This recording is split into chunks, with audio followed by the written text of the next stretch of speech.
Between now and 5 o'clock, it's time to talk finance with Luke Smith from Envision Financial. Luke, good afternoon and welcome to the studio. Right? Big Boris has got the numbers. He's doing well, isn't he? The mop head baboon, he's managed to fool them all. Well, you know, it's I awfully warm outside. I said, yes. I said to somebody yesterday, you know, anybody with any sense can see that Donald Trump is a con man, but no, they all vote for him anyway. Well, I think. But the funny thing is, you know, his unorthodox tactics and methods seem to be working for him. So that's politics, isn't it? I think with the stalemate that a lot of countries have sort of dealt with over the last few years and the last few leaders, you know, rightfully or wrongly, if you don't have the numbers or the majority, you sort of run into a lot of brick walls. Yeah. And speaking of Trump, it does appear today that he has, or his government has reached some sort of agreement in principle with China on the trade deal. So we're just waiting on details for that. But again, it looks like he may have pulled it off. Look, it's one of those things. I'm sure an overpriced equity market will now be even more overpriced. Yeah. It'll be even harder to buy new assets for people. So yeah, okay. Thanks, Trumpy. Well, today, according to the advertisements, we're talking about automation and how it can help with your investing. But we need to start from an explanation of what we mean when we're talking about automation. We're not talking about a machine that does it for you. No, we're not talking about a computer that does it for you. We're talking about automating your behaviour. In other words, establishing certain regular investing habits. Yeah, look, exactly. And in hindsight, you know, when you're trying to come up with something that sounds appealing, automation is not one of those words I'll be using again in the future. Oh, okay. No, but what I guess what I was trying to refer to there was we came off the back of talking about the importance of a budget and how you can use them. I was then trying to extrapolate and expand on, you know, how we then go about, okay, we've sat down, we've got our budget, we've worked out what we're going to do. Now, how can we start to bring that to life, and how can we automate some of the decisions that we make in relation to our options, our behaviours, and obviously trying to attain a specific outcome? Yeah, it really makes life a whole lot easier if you set a number of specific rules and parameters that you just follow without having to agonise over every decision. And some of those simple examples of those would be, for example, when we talked about budgeting, we talked about putting aside a certain amount for your savings every pay packet income, every fortnight or month or whatever it might be. So a step on from that is then to take that money at on a regular basis and invest it into whether it's shares or other investments. Correct. Every month without fail. Yeah, look, exactly. And I think when people sit down and come up with, all right, what are we working with? The next question then we tend to get is, okay, well, what do I do and how do I do it? And I guess that's where the automation sort of reference comes in, because you could go and buy a share and you could reinvest the dividends through what they call a dividend reinvestment plan, where instead of taking the cash dividend, you then get additional units in the share that you've bought. So that's one option for doing that. The second way of doing it would be to buy a managed fund, which is a collection of assets in a specific area. So you'd have to jump back a couple of shows and I guess understand your risk profile when you're thinking about what you're going to buy. Because as we say in the office regularly, if you're driving at 100 and you go and buy something that's driving at 180, you may get a very different outcome. Yeah. And if you hit a tree, there may be a very different outcome again. Exactly. So understanding your risk profile and knowing what you're going to buy, taking into account your time frames and the parameters that you've put on yourself, you know, a managed fund is a good way to get a very broad exposure to a specific area, and then again, either have the dividends reinvested in more units in the fund, and also then have the savings plan that you set up through your budget of 100 a month, 200 a month, 300 a month, then buy additional units in that investment. Now, that action is called dollar cost averaging, where you buy an initial exposure and you might throw $1,000 in to start, and then you say, okay, as part of my broader budget, I can save $500 a month.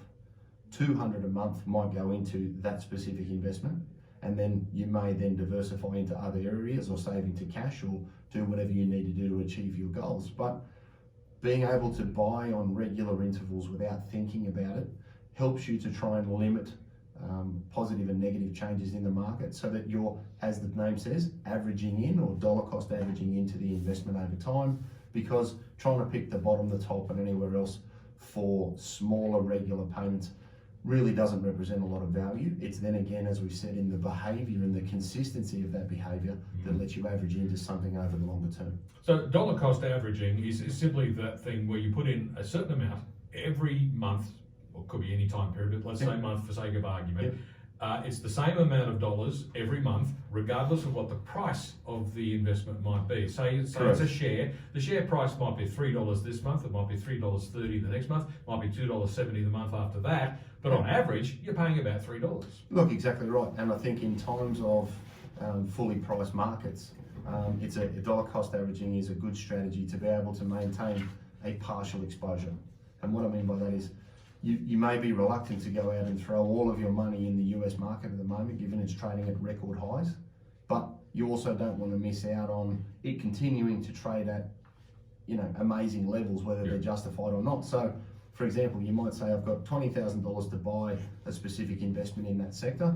I might place 10 into the market, and then I might dollar cost average that 10 in over 12 months and break it up into regular intervals, so that if we see what we saw this time last year, Trumpy shoots out a tweet and says, hey, we're going to have this sort of policy change, and the market comes off 10 or 15%, then you're averaging in over those following months to then get your average entry price down, and you're then taking advantage of buying at times of weakness, not just throwing all of your powder at the investment at record levels. So over time, what happens is that the dollar cost averaging does something very important, and that is it smooths out the volatility in the price. Yeah, look, exactly right. Again, it's a very good way to hedge your bets if you don't think that the market's, at very, very cheap levels, which our market hasn't been for quite a while in certain areas, and the same could be said for the US market. Yeah. So it's a very good way of, again, automating behaviour, setting something up, putting it in place, putting an end date on it, because generally you can set that. You also have the ability to buy regular exposures into something like an ETF or an exchange traded fund, which is people can think about an ETF like a cost-effective managed fund. Yes. They're very cheap. They're very good ways to get an exposure to specific areas of a market, and you can be quite specific at the moment with the broad sort of environment that provides in relation to investment. And you could say, right, once a quarter I'm going to invest X. Now, depending on what you use may depend on the mechanics of how it's done. A managed fund may sweep your bank account and do that for you. You may need to have a broker and say, okay, well, once a quarter I want this much spent on these ETFs, and keep, again, averaging in. But the premise of this automation is you don't have to think about it. You may not have to do it. It's good, consistent, reoccurring behaviour, which over time, and these days with internet banking and internet share accounts and so forth, you can literally automate it by setting up a regular payment that you don't even have to click on the button every month. It just does it by itself. The other thing to say about dollar cost averaging is that when you think about it, it is the exact opposite of what's known as timing the market. When you're trying to pick the low point, buy at the low point, and then that's when you have to spend all your time studying and thinking about it and trying to work out when the price is at its lowest point and trying to predict what the price is going to do next. Really, dollar cost averaging is a lot less work. Yeah, look, and again, it's one of those things as somebody that's exposed to the market at a broader level, I'd never sit there and say that you're going to ever pick the absolute bottom, because you can have transactions go missing in your ledgers, and all of a sudden there's an impact on your share price. So there are these X factors that impact the valuations of assets outside of broad fundamentals that nobody could really see coming or react to in a timely manner. So it's and when you're trying to pick the top or the bottom of a price swing, nobody's that good. No, and that's it, and that's why I say if you want to hedge your bets, dollar cost averaging is a very good way to be prudent. Because there's nothing more frustrating than rolling all your dice and the price comes off and you go, oh, I wish I could have bought some more. So and of course it is actually a really good way to start investing. If you've never really been an investor before, you've suddenly seen the light and thought, you know what, I really need to take command of my financial situation. What I'm going to do is I'm going to make a budget. I'm going to set aside 10 or 20% of my income every month to save, and then I'm going to invest those savings either into the share market or a managed fund or whatever the case might be. This is a great way to get started. Yeah, look, it is, and I think that's really been fueled the use of ETFs, because they are very, very cost effective, and as the retail consumer has become better educated in relation to their investment options, we've seen more and more use, and we've seen huge inflows into that sector over time. and it will continue to evolve and become more and more specific, so you can really tailor, the ETF market and the tools that you want to use depending on your individual risk profile and your outcome and your objectives. It really is something now where your average, beginner investor can get access to some really, really good structures that won't disadvantage them when they're compared to that of a wholesale or experienced investor out there in the market. So what would you say people should consider when looking to start investing for the first time? Yeah, look, I think obviously have a time frame. To say this is forever is very, very difficult. Because at the moment, forever's like, just getting a Friday. So, I'd have a time frame and try and set some parameters around your expectations. Start small and build it up. I find it's a lot easier to walk and then run than to commit into something with large capital items or large capital amounts and then have to back things out. So I'd sort of build up your confidence and your familiarity with what you're doing, and then if you can save a little bit more, okay, just tweak it, but you don't have to jump in sort of boots and all straight off the bat. Have a goal and stick to it. If you're gonna try and save X amount of money, then as we said last week when we were talking about budgeting, if something pops up and throws you off course, stick with it. Don't throw the baby out with the bathwater, and try and make sure you see your goal through, because that'll give you the motivation to continue to do other things, and you'll see the benefit of compounding and good diligent behaviour. And again, build it into a solid budget. Make sure you're reviewing your budget. So people should think about, well, what's spare and where's their money going, and that ties in quite nicely with last week's show. That was really, budgeting isn't a dirty word. It's actually something that, when you actually get to the end of the road, you go, wow, that was really good, and if I hadn't started, I'd never got here. So, Think about budgeting. You made the point last week that people think of budgeting the same way they do about dieting, and they just hate the idea of it. It's all too hard. It's too unpleasant. But the thing is, as you say, budget is not a dirty word. The fact is, if you do it well, it actually makes your life easier. Well, it's sacrifice or regret. You choose. Yes. I think that's going to go up on the wall next year in the office. Sacrifice or regret. You choose. That's it. I think that's what most people are faced with. Yeah. I don't really want to do this, and then they come and see me at 55 and go, "Oh, I wish I'd done that 15 years ago." You've got to have some give and take at any stage of your working life, both while you're gainfully employed and also when you're retired. Absolutely. So it's about finding that happy balance. 12 minutes to 5 on 2CC Canberra live until 6 o'clock. I'm with Luke Smith from Envision Financial. We'll be back with more in just a moment.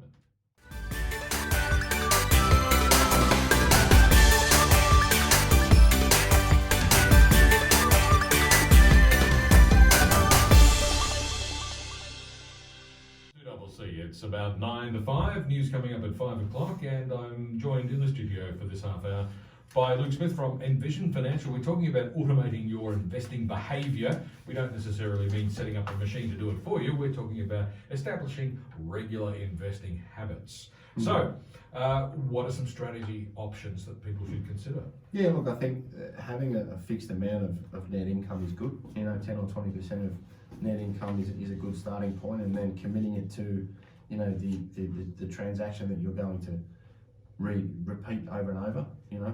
That could be half into an investment, a fund or a share, and half into a bank account or something else. That's completely fine.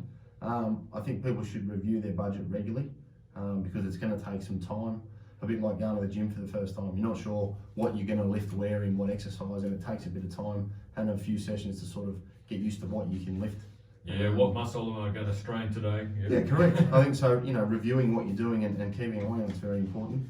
Use some software. There's some very good free software out there now that you can tie things to on the iPhone.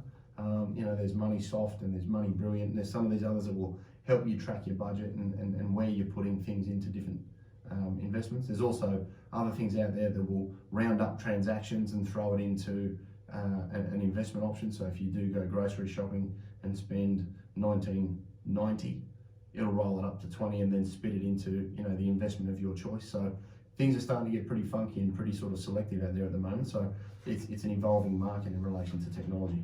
I've got a pocket full of 5-cent pieces. If you can find a solution to that, I mean, really, I saved them all up in a jar once, and when the jar was full, it was like $50. Exactly. Then you have to go to the bank, and the bank will say, oh, you can't get that changed to a note here unless you're a customer. If we can automatically invest all our 5-cent pieces, we'd all be a lot better off. Well, soon we'll just end up with notes and no coins. So. Exactly, won't be long.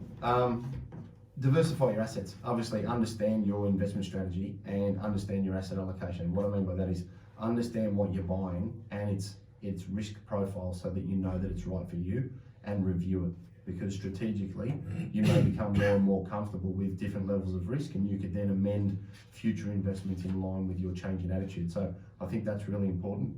And obviously, to maximise the benefit of long-term investments, reinvest the distributions, and then obviously reinvest in the contributions that you commit to the portfolio, so that you're sort of doubling down on the income that's generated by the things that you've bought, reinvest those units, and then obviously then look to try and have that consistent compounding benefit of a regular contribution to your investment, rather than an ad hoc thing that you have to remember to do. That brings us back to the automation comment about if it's out of sight, it's out of mind. Then it's going to happen anyway, and you learn to live on the money that's left in the account.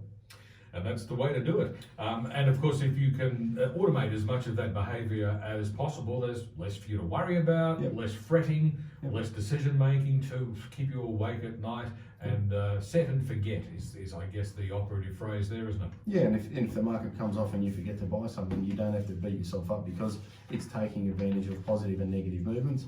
And as we said earlier, you're getting the benefit of when and how things are invested over the longer term, so that you can average your entry price from the collection. So where can we get more information? Yeah, so look, again, it's one of those things, www.envisionfinancial.com.au. Obviously, go to the website. We've got some information in the Knowledge Centre in relation to these sorts of things, and there's animated videos on dollar cost averaging and things of that nature. Obviously, we've got the podcast for those that can't see it on YouTube, the Strategy Stacker, Luke Talks Money. Envision Financial Canberra on YouTube. Obviously, we've got the shows there for if you want to pause it and just take a break and write some notes down, that's great. And obviously come in and have a cup of tea. This year's looking pretty, pretty much dusted. But obviously, you know, new financial year or new calendar year, new financial goals. Come in, sit down, have a chat, line some up, and we can try and make sure that going forwards, you know, the behaviours are in place, and it's something that people can start with. Doesn't have to be big. Big misconception is, I need heaps to do something. No, not necessarily. You just need some commitment, some good behaviour, and generally a little bit of direction. So start small, and good habits will take you a long way. Correct. And just very quickly before we go, you've been so flat out, you've been so busy. Every Friday you come in here and you say, gosh, I'm so busy. I've got meeting after meeting after meeting. You need more help. Yeah, so that's right. Yeah, we are. We're looking for a paraplanner.